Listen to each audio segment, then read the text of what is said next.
Le sens de l'odorat humain ne peut rivaliser avec celui d'un chien. Nos oreilles ne sont pas aussi sensibles que celles d'un chat. Et nous ne possédons pas un sens reposant sur les ultrasons comme les chauves-souris. Mais la nature a créé pour nous un sens de la vision parfaitement adapté à nos besoins. Raison pour laquelle des scientifiques cherchent à développer des stratégies permettant de réduire le risque d'une perte de vue. Mais tout d'abord, nous devons comprendre le fonctionnement de la vision.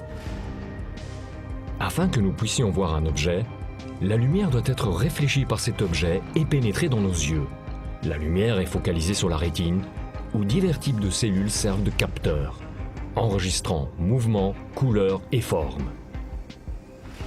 L'information est ensuite transmise au cerveau, où elle sera traitée.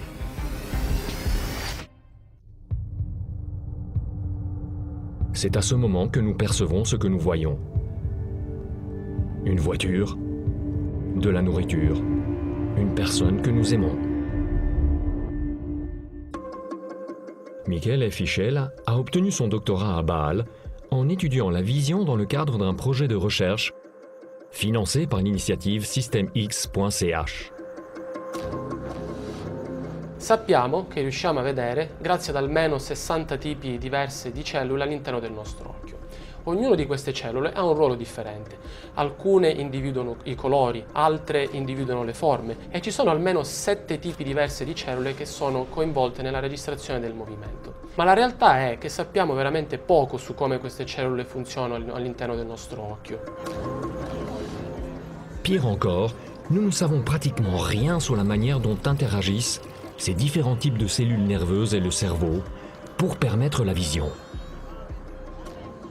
Une connaissance détaillée de la fonction de chaque cellule dans notre rétine est la condition préalable, non seulement pour la compréhension du fonctionnement de l'œil humain, mais aussi pour la recherche de traitements pour des maladies portant atteinte à la vision.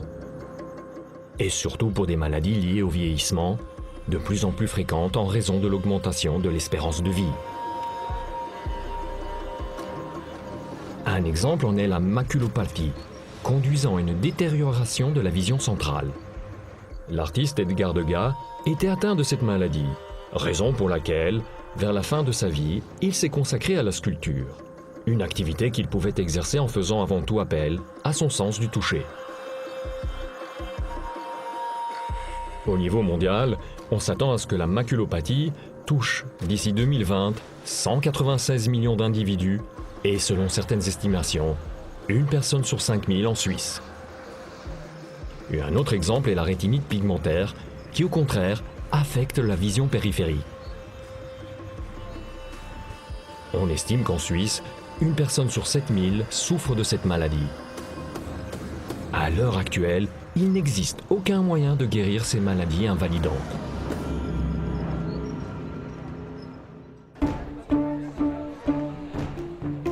Sappiamo che in molte di queste malattie una parte delle cellule all'interno dell'occhio rimane in vita.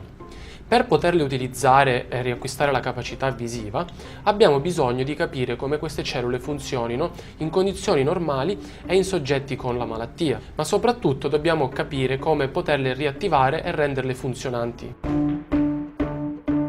La rétine comporte des dizaines de milliers de cellules concentrées sur une surface d'environ 1 mm².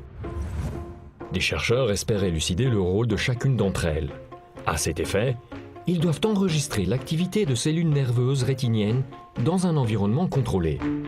Raison pour laquelle ils ont développé ce microprocesseur. Le plus perfectionné en son genre, il permet de détecter simultanément 2700 signaux nerveux.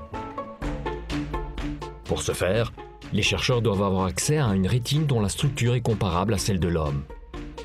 Une rétine de souris. La retina di un topo rimane funzionale per diverse ore dopo che è stata isolata dall'occhio e risponde a stimoli con la luce e anche al movimento. Queste retine possono essere appoggiate sui microchip che abbiamo sviluppato grazie ai fondi stanziati da SystemX e possiamo registrare l'attività elettrica di ogni cellula nella retina.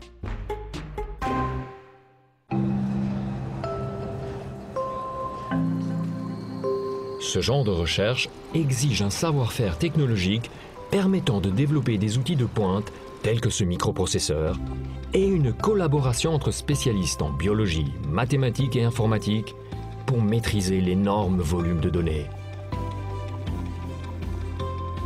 L'ensemble de ces efforts se concentre sur un objectif très ambitieux: acquérir la capacité de corriger des défauts de vision au niveau même des cellules nerveuses, dans la rétine, et à l'avenir peut-être même dans les profondeurs du cerveau, là où sont traitées les images.